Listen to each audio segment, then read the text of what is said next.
Nobody tells you what broke actually means until you've been there.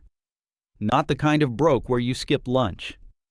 The kind where you're calculating whether the bus fare is worth it or if walking 3 miles in the rain saves enough for dinner. That's where some of the wealthiest people alive started.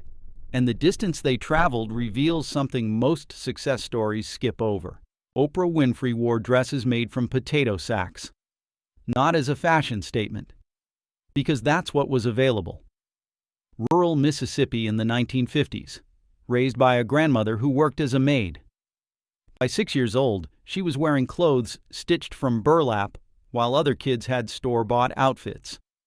She's worth $3 billion now. The gap between those two realities is almost incomprehensible, but here's what matters. She didn't jump it. She climbed it, one decision at a time, starting with a choice to read every book she could find in a house that barely had running water. Howard Schultz grew up in Brooklyn housing projects. His father was a truck driver who broke his ankle and lost his job because the company had no workers' compensation. 7-year-old Schultz watched his family's stability vanish because of an injury and an employer who didn't care. He remembered that. Decades later, when he built Starbucks into what it became, he made sure every employee, even part-time, got health insurance and stock options. The childhood wound became the blueprint for how he treated 300,000 workers. You're probably thinking these are outliers, exceptions that prove nothing about the rule. But the pattern repeats with uncomfortable consistency.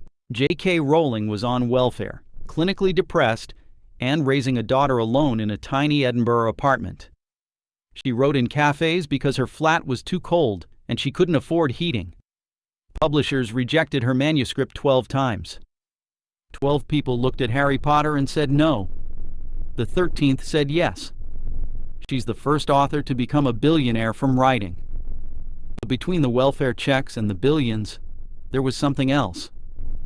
Thousands of hours in cold apartments and crowded cafes, writing a story nobody wanted while her daughter slept. What connects these trajectories isn't luck. It's something more uncomfortable to acknowledge. Each of them had a moment where giving up made perfect logical sense, where the rational choice was to accept the circumstances and stop fighting.